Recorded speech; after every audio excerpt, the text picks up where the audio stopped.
Assalamualaikum, salam sejahtera kepada supporters channel Osazuke Hikaru yang sentiasa support channel ni daripada dulu sampai lala ni. Seperti yang kita tengah alami sekarang ni, masa PKP masih dilanjutkan lagi dan kita nak minta semua rakyat Malaysia supaya stay at home, stay safe dan ikut perintah yang dikeluarkan oleh pihak berwajib. Dan nak khabar ni tolong jangan babi sangat. Bukan bab tu, ni babi. Babi ni degi. Jadi sebelum ni video pengalaman 4.0 pun kita buat keluar dah, dan alhamdulillah kita terima banyak komen yang positif dan sambutan dia tu sangat terbaik lah. Jadi terima kasih banyak-banyak sebab sudi support. Sebelum kita teruskan dengan video kali ni, macam biasa kita mesti kena tengok satu gambar yang sangat menakutkan dan sangat menyerangkan di dunia ni. Jadi jom kita layan.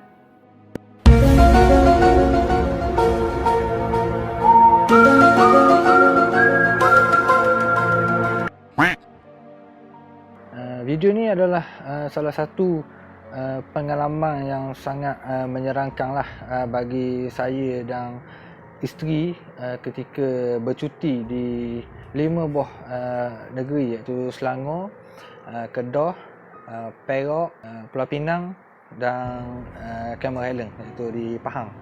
Jadi masa perjalanan ni maknanya kita boleh kira percutian yang sangat menyerangkanlah bagi saya dengan isteri, sebab ada beberapa hotel yang kita tidur tu di mana kita diganggu. Seperti yang dalam gambar ni adalah salah satu gambar ketika percutian kami di beberapa buah negeri ni, dan percutian ni di mana kegembiraan masa tu tengah suka tapi bertukar ke arah yang sangat menyeramkan. Dan pada hari yang pertama kita sampai di Selangor ni, kita ada booking di salah satu tempat yang tak perlulah kita khabar nama hotel ni. Jadi masa tu kita tidur di tingkat 3. Masa tu memang saya di antara salah satu sekeluarga je duduk di tingkat 3. Jadi pada malam tu, masa tu saya nak pergi berasak. Saya pun tubiklah luar kot pintu ni. Jadi saya pergi cari tempat ni, tangga kecemasan. Bila saya pergi ke paling hujung ni, maknanya saya nampaklah tangga kecemasan tu. Tapi dekat tangga kecemasan tu dia tak ada pintu, dia ada grey je. Dia ada grey, ada pagar gitu je. Masa tu memang gelap lah situ sebab dia kat ujung-ujung ya. Maknanya ada api kuning pun tak berapa terang. Jadi masa saya tengah jalan tu, saya ingat ada orang lah tu. Jadi ingat kita boleh temang sekali lah untuk berasak. Tapi bila kita nak sampai di penghujung tu, saya tengok ke arah tangga ni, maknanya saya nampak macam ada orang yang bersandar di grey. Dia macam duduk gini lah. Dia macam duduk gini, dia tengah tengok hamba. Jadi masa tu hamba ingat, memang masa tu tak mikir lain, ingat orang. Jadi bila hamba pergi ke dekat sikit tu, maknanya memang bukan orang, tapi ada sesuatu dekat tangga tu. Saya pun pergi balik ke arah bilik, tapi masa tu memang ruang hotel tu memang tak ada orang. Maknanya saya sebuah keluarga je pada malam tu. Masa tu pun keinginan nak berasak tu tinggi. Jadi saya terpaksa keluar ke tangga utama, dan masa kita nak tubik ke tangga utama tu, kita ada pintu.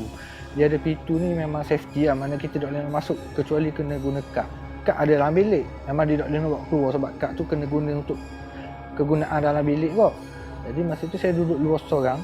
Jadi pintu tu memang tertutup, maknanya kalau kita nak masuk, mana saya suruh isteri saya tolong buka lah. Jadi hamba berasak lah dekat luar ni. Jadi masa saya tengah berasak sedap apa semua tu, ada salah satu siling yang dok ditutup. Jadi tengah-tengah kita berasak tu, tiba-tiba hamba dengar macam ada orang panggil. Dia panggil ke. Jadi masa tu kejut lah. Dok mikir dah ke bini, sebab bini hamba memang dia dok panggil ke. Jadi hamba pun tengok ke arah atas tu, kat lubang tadi tu. Saya nampak benda tu sama dekat saya nampak dekat tangga semasang tadi. Dia duduk mengitar. Saya nampak sangat-sangat jelas. Jadi masa tu rasa kok serang tu. Takut tu, tapi masa tu hamba buat tak tahu gitu je lah. Hamba duk tengok tu. Lepas tu bila saya nak masuk ke dalam bilik, saya telefon bini saya dak akak. Cuba bayangkan dalam situasi tu, dan benda tu pula macam kau lama kau dekat, kau lama kau dekat. Lepas tu masa nak tidur tu, sekali lagi saya diganggu pada malam tu, maknanya saya kena tindih. Dan sebelum saya kena tindih tu, saya bermimpi didatangi oleh seseorang. Jadi seseorang ni saya dah ingat. Dalam mimpi tu dia ada sebut nama hamba lah. Tapi dalam mimpi tu hamba boleh kawal diri hamba dalam mimpi. Masa tu mana saya kabur ke dia, mana saya kabur ke benda tu, mana dia pergi kat lain, jangan kacau aku. Tapi bila dah lama dia dekat-dekat tu, bila saya tersedar je, terus kena tindih. Dan masa tu lah saya laung, saya takbir dengan sekuat hati. Sampai kejut tu sebut lagi. Apa saya tak babi ni hamba masa tu. Bayangkan masa kejut tu, saya masih bau benda tu sama dalam mimpi. Masa tu memang tak boleh nak tidur lah. Rasa macam tak sabar nak ke tunggu pagi sebab nak berambuh lah. Daripada hotel tu sangat serang lah. Bayangkan kita duduk di tingkat 3, hanya satu keluarga sahaja. Bayangkan suasana pada malam tu. Percutian ni terus saya dan isteri bertolak ke Perak.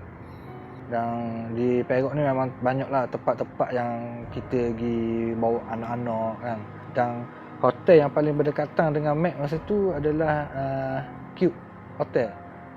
Tapi alhamdulillah hotel itu memang selesa. Dan pada keesokannya pula, masa tu kita tengah tengok tempat-tempat menarik di Perak. Dan salah satunya adalah kita nak pergi bawa anak-anak ke Zoo Taiping. Kita sampai di Taiping pada waktu malam dalam pukul 7.30 ataupun pukul 8 malam.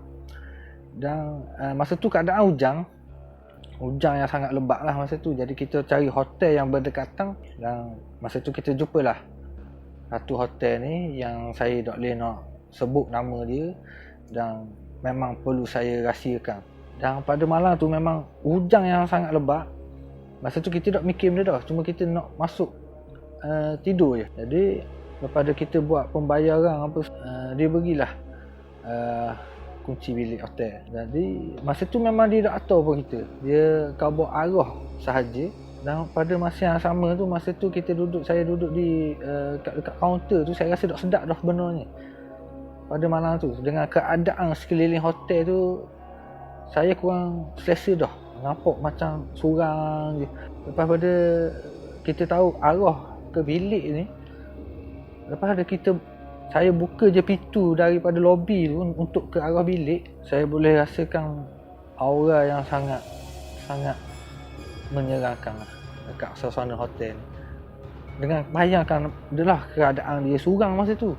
Api dok cerah mana. Lepas pada kita jalan tu, sampailah di blok je, di blok ni tingkat 2 sebenarnya. Dia ada 2 tingkat.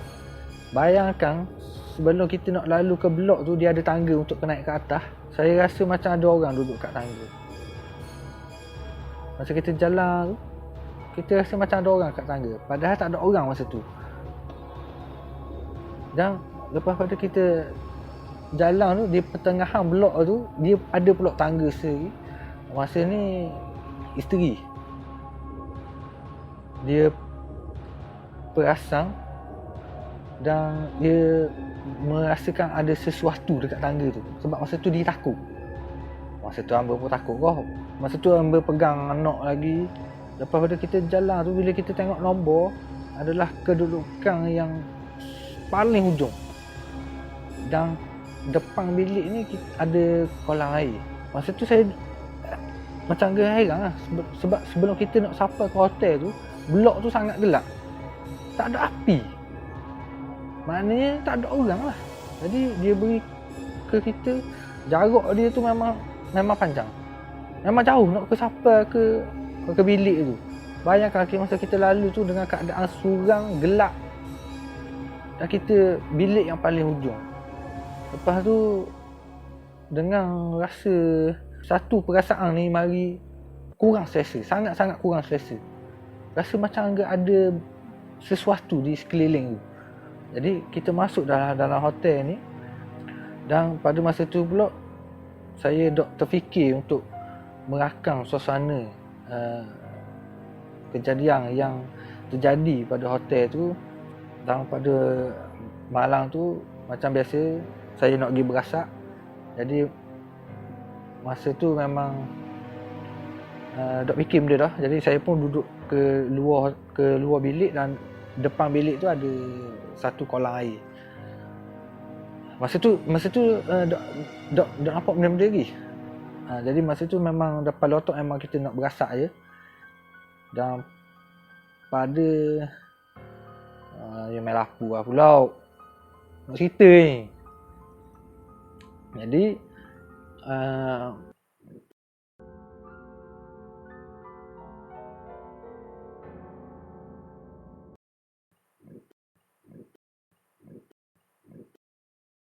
pada malam tu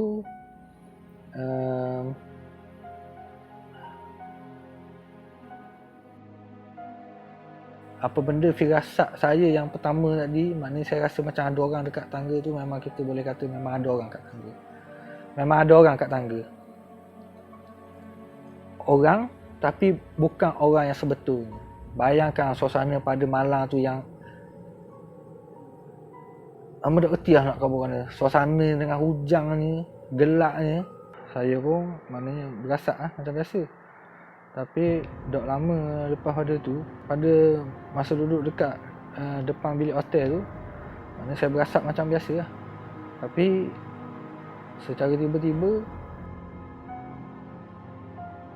saya dengar ada satu percikan air dekat kolam depan tu. Tapi masa tu saya tak tengok. Mana saya duduk main telefon je. Tapi bila kau lama kau kuat. Jadi saya pun ambil keputusan memberanikan diri. Maknanya kalau kita dok tengok lagi, kita dok mikir. Jadi saya pun akak pada tengok ke arah kolam ni.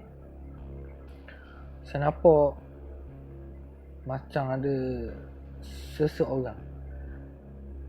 Bukan di tepi kolam, tapi di atas air. Saya nampak seperti bayangan orang. Jadi saya dok tahu masa tu, maknanya memang ngucap panjang lah, mana apa benda ni, ya Allah. Sebab apalah pihak hotel ni dia beri saya dan keluarga ni duduk dekat bilik hotel ni. Saya rasa mustahil kalau pekerja hotel tu dok tahu keadaan di sekeliling hotel. Maknanya dok sabar pekerja hotel tu dok tahu keadaan hotel ada benda-benda gini. Jadi pada malam tu seri hamba khabar, memang keadaan masa tu sangat menguji keimanan hamba pada malam tu. Maknanya saya terus masuk bilik. Dan kepala otak ni duk mikir menatang apalah. Duk mikir. Masa tu anak saya ni, saya dah ingat dah, antara Amirul Mukminin ataupun Husain Fani. Masa nak tidur tu dia ada khabar ada nampak satu. Jadi benda ni budak-budak, bahkan dia nak lebong. Jadi dalam kepala otak hamba masa tu hamba fikir okey ada. Jadi masa tu saya paksa anak-anak tidur, mana saya duduk dengan anak-anak apa semua, lepas ada baca doa apa semua. Alhamdulillah lah anak boleh tidur, tapi yang masalahnya saya yang tak boleh nak tidur. Mari pula berasa nak berasak. Nak lebih luar memang saya dah lebih dah. Tingkat ke tempat anak tidur ni jauh, jadi saya pun pergi buka tikar. Maknanya saya buat keluarlah separuh daripada badan saya ni untuk berasak. Masih tapi tengah-tengah kita berasak tu, saya tak pasti belakang hotel ni macam hutang. Tengah-tengah saya duk berasak tu sama juga dia buat bunyi. Tapi kita fikir lah mungkin binatang. Tapi tak lama pun, sebab dia tunjukkan diri pada malam tu. Rasa macam ada orang yang sedang bertengek di depan saya dengan keadaan tangan yang sangat panjang, sangat kurus. Muka saya tak nampak. Masa tu saya tutup, saya pergi bilik air, saya ambil air sembayang apa semua. Dan pada malam tu memang saya tak nak tidur. Memang dekat subuh baru saya tidur. Dan hotel ni adalah hotel yang sangat berhantu lah bagi saya. Dan pada keesokannya tu kita pun bertolak ke Pulau Pinang. Sebab masa tu kita tengok Pulau Pinang ni di antara banyak tempat-tempat yang boleh kita pergi lah. Dalam gambar ni kita dang pergi ke Patah Batu Feringgi. Dan kita bertolak ke Kedah. Masa tu petang dah, kat maghrib rasanya. Kita dah sampai di Kedah pada waktu malam dan kita check in di hotel. Alhamdulillah hotel ni kita tak ada kena gangguan. Keesokan kita buat keputusan untuk pergi ke Cameron Highland, di antara lokasi yang terakhir percutian kita ni lah. Keesokannya tu kita balik ke Kuala Terengganu dan kita melalui satu jalan yang sangat menakutkan.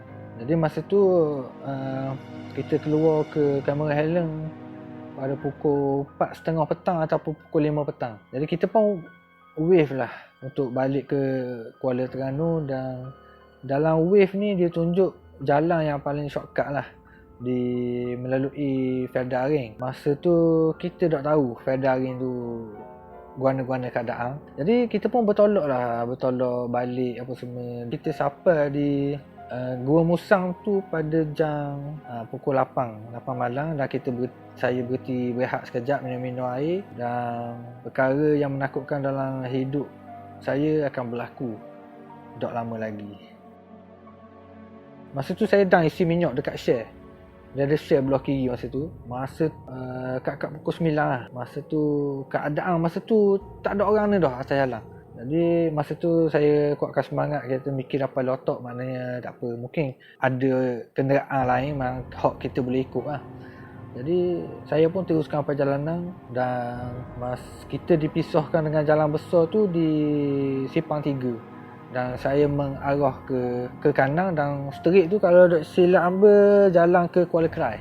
Jadi saya pun masuk jalan ni. Masa saya masuk tu memang tak ada orang ni. Memang tak ada orang.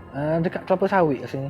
Kawasan Kelapa Sawit kalau tak silap jalan tu adalah jalan Kelapa Sawit. Jadi saya pun straight bawa kereta jauh jugalah. Masih lagi tak ada orang lagi. Masa tu tak ada perkampungan. Situ tak ada perkampungan. Dia macam ada kelapa sawit je. Jadi masa tu isteri kata suruh patah balik. Jadi saya fikir tak apa, kita pergi depan, mesti ada kampung depan. Sebab kita first time lalu tempat tu. Jadi kita tak tahu, mungkin kita ada perkampungan orang depan ataupun ada kereta-kereta depan tu. Lepas ada bawa tu, kita kalau tak silap lah, kita jumpa lagi satu jalan Simpang 3. Kita jumpa lagi satu Simpang 3. Kalau tak silap dekat Simpang 3 tu, kalau straight jalan dia menuju ke ladang kelapa sawit kalau tak silap. Dan sebelah kanan ni lah ada antara jalan ke Fedaring.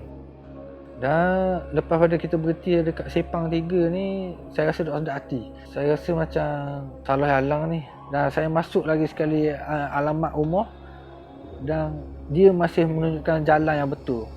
Mana straight ni lah, bukan masuk ke arah ladang kelapa sawit ni. Jadi mungkin saya fikir masa tu, okey betul lah ni, tak apa lah, mungkin tak lama. Mungkin tak lama kita lalu kot jalan ni kot.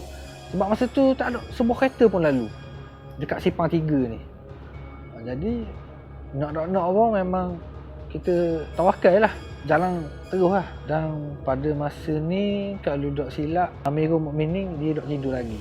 Masa tu Hussein Fani tidur dah. Bayangkan masa kita tengah bawa kereta tu, Amirul kata ada kawan ajak dia main. Bayangkan masa tu saya tengah bawa kereta, anak saya boleh kabur benda gitu. Dan masa tu saya macam bukan nak marah, cuma saya tegah suruh Amirul ni tidur untuk keselamatan dia, sebab saya rasa lain tau. Dan tak lama pun, lepas pada kita lalu di bawah lampu jalan ni, biasang di cermin pandang sisi belakang ni, saya nampak ada orang. Memang tak lebong. Saya nampak macam ada muka orang. Orang besar, bukan orang kecil, orang besar. Duduk di belakang tu. Kita nampak di belakang tu. Masa tu memang saya, apa panggil dia, memang tawakal. Masa tu bini memang duduk sebelah, memang tak cakap lah. Masa tu Fatimah Azhara pun tidur, lebur rasa. Lepas tu saya nampak ada orang belakang tu. Maknanya memang saya dok tengok lah ke cermin tu, saya betul balik cermin, maknanya cermin tak lain lah. Biar dok tengok belakang tu, cuma jangan panggil je. Masa tu hujan renyah-renyah, maknanya bawa kereta masa tu memang mata saya dok tengok kiri ke kanan tu. Saya tengok depan je.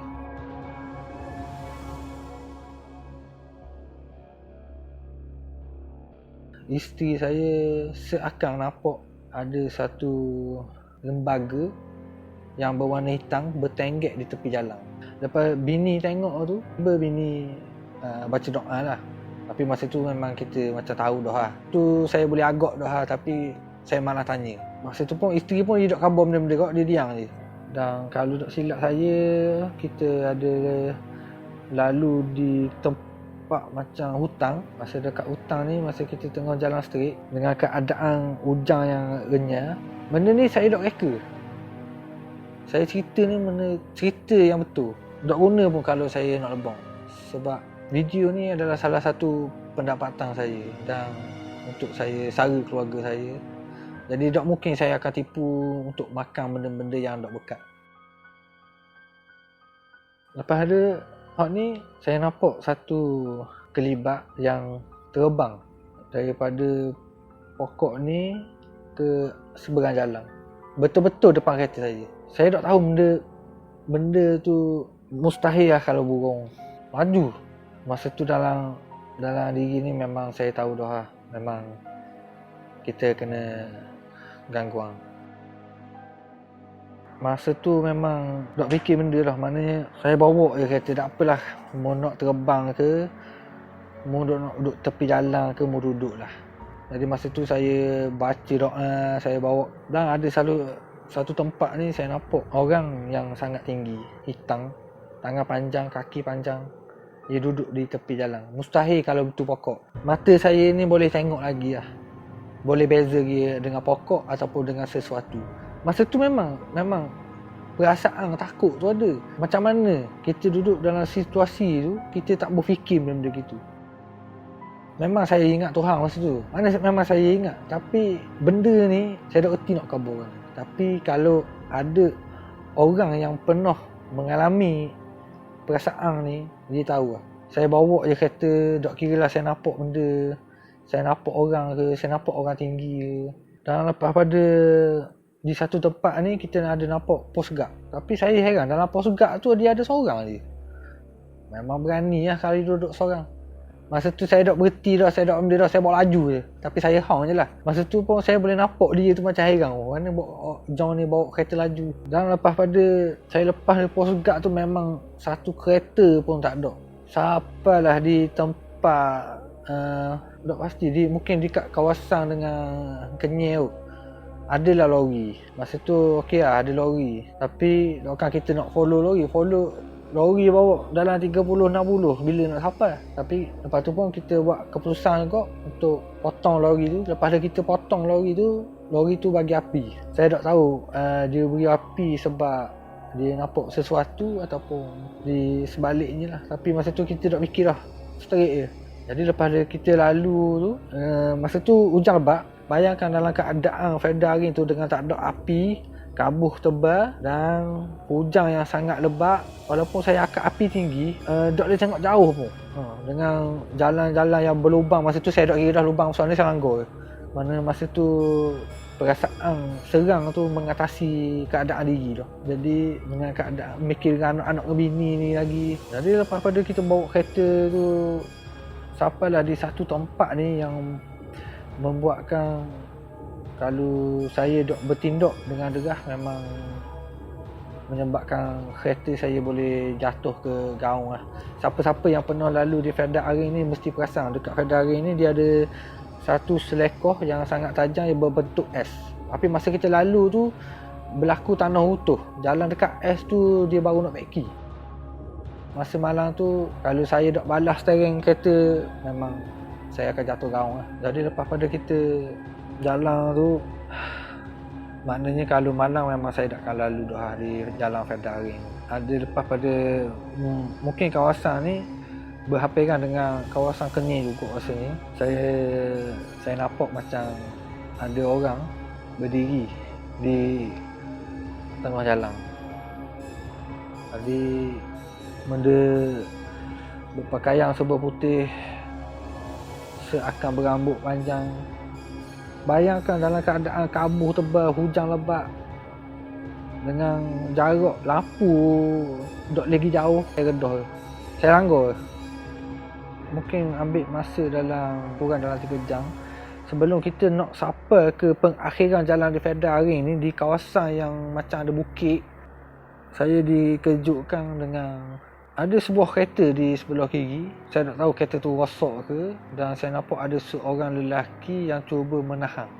Jadi isteri saya pun nampak. Jadi masa tu saya tak tahu orang ke ataupun benda lain. Jadi masa tu memang tak kira lah mu ada kecemasan ke apa ke. Aku lagi tengah ada kecemasan masa tu.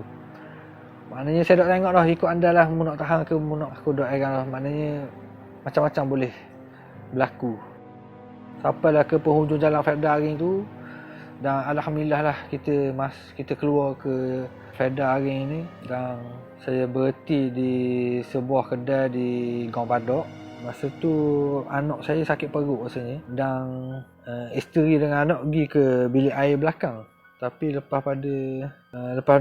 pada selesai apa semua, saya pula pergi ke bilik air tu, dan secara tiba-tiba saya rasa ada sesuatu yang sama melalui jalan di Fedaring, di atas bumbung bilik air ni. Saya rasa diperhatikan dengan yang sangat tajam. Masa tu memang tak selesa. Saya keluar tu, saya dekat ke bini saya. Maknanya rasa macam ada sesuatu je dekat bilik air ni. Tapi isteri pun kejut sebab dia pun rasa benda yang sama. Jadi masa tu kita terfikir, saya fikir lah. Tapi benda ni bukan daripada tuan kedai ataupun di kawasan kedai ni. Tapi benda ni mungkin dia ikut daripada Fedaring, sebab rasa aura dia tu sama. Masa malam tu kita tidur tak ada benda lagi. Tak ada masalah lah.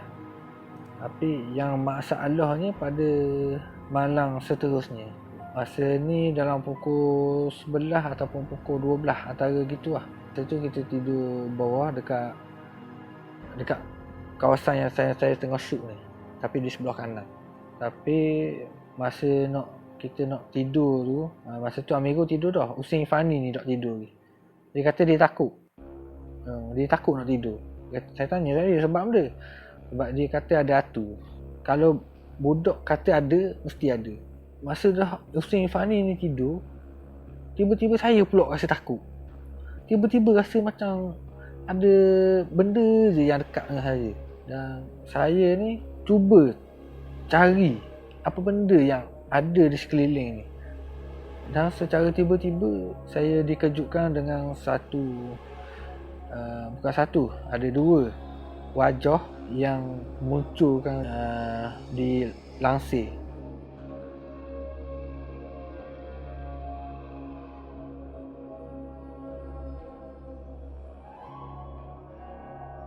Seperti yang dalam gambar. Maknanya kita boleh nampak seakan budak dan seorang perempuan.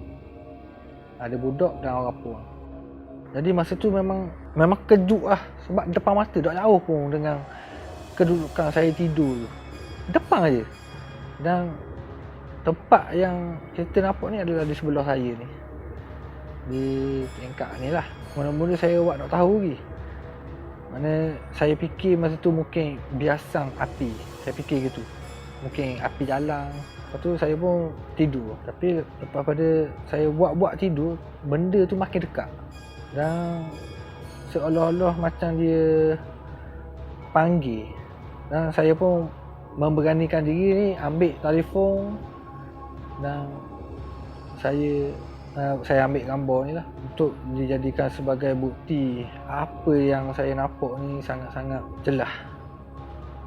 Okey, mungkin ada ramai yang orang kata ni adalah biasang daripada lampu. Sebenarnya saya yang berada di keadaan masa tu, saya tahu apa yang saya nampak dan apa yang ada depan mata saya. Maknanya memang ada sesuatu yang ikut balik selepas kita melalui jalan di Fedaring.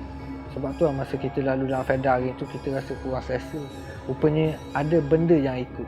Dan lepas pada malam tu, lepas pada malam tu lah, setiap malam tidur saya sentiasa diganggu, semua kena kacau. Lepas pada, dan kebetulan pula pada malam tu adik saya bawa balik, saya pun panggil dia dan tunjuk apa yang nampak di depan mata dia, dan dia pun nampak. Mak Amba pun kejut masa malam tu dan kita baca ayat-ayat doa apa semua. Alhamdulillah. Bayangkan kalau benda tu biasa lapu, dia tak akan hilang. Tapi selepas kita baca doa, benda tu hilang, tak ada dekat lasir. Kalau betul benda tu biasa daripada lapu, mesti lepas tu dia akan ada kok. Tapi ni hilang. Mungkin benda ni orang tak boleh nak terima dengan akal, tapi benda tu terjadi depan mata. Keesokan tu isteri saya tiba-tiba dia demam panas. Dan dia demam panas, masa tu memang kita berehat je lah. Masa kita nak tidur tu pukul 3 ataupun pukul 4 pagi, saya ngaca. Saya cakap seorang diri. Maknanya saya cakap, saya tepik, duk tahu benda apa kisah. Tengah-tengah saya tiba tu, saya tepik. Tapi kalau saya ingat pada malam tu saya ada mimpi. Tapi saya ada ingat mimpi benda.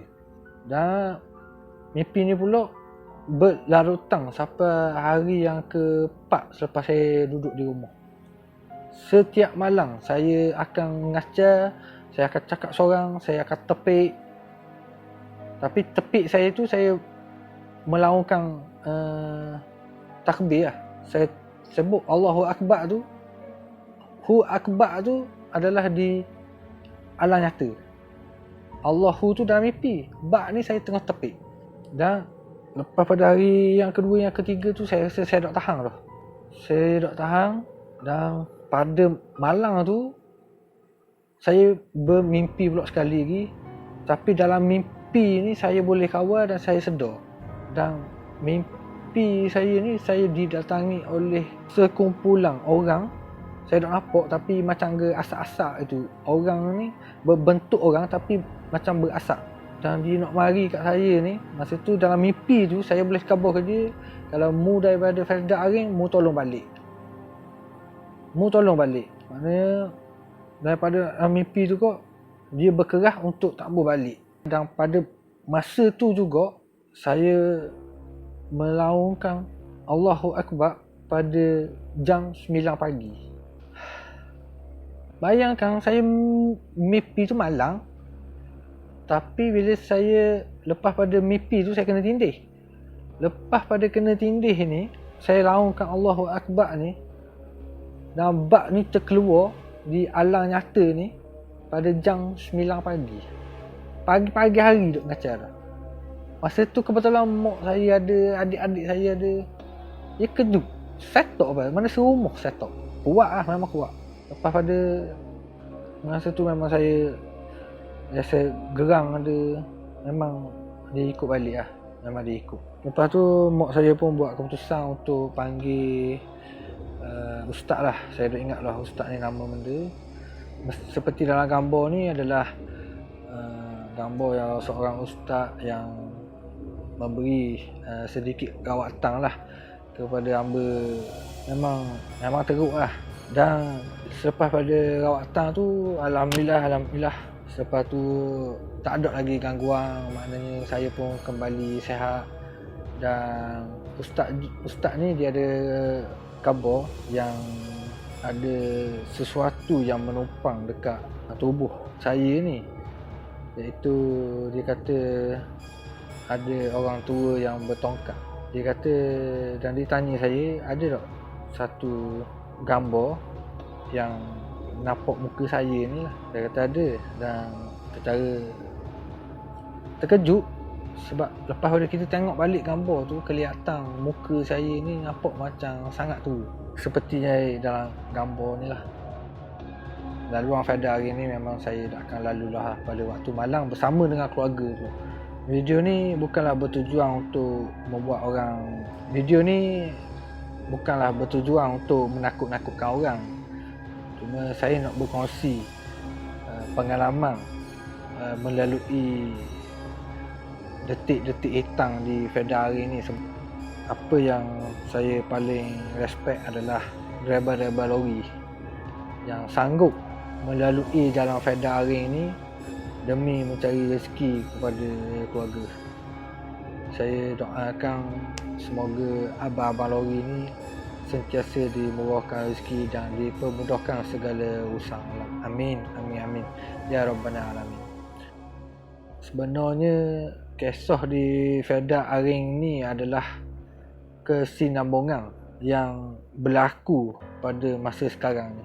Bagaimana yang saya boleh buat aktiviti tu adalah kerana kisah di Fedah Aring.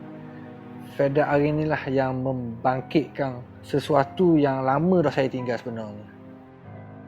InsyaAllah saya akan cuba untuk buat satu video tentang kesinambungan apa yang berlaku di Fedah Aring tu membuatkan saya berada di sini sebagai pasukan eksplorasi. Dan terima kasih kepada supporter yang sudi tengok video ni daripada awal sampai akhir, dan terima kasih kerana sudi support. Jangan lupa like, share dan komen. Assalamualaikum.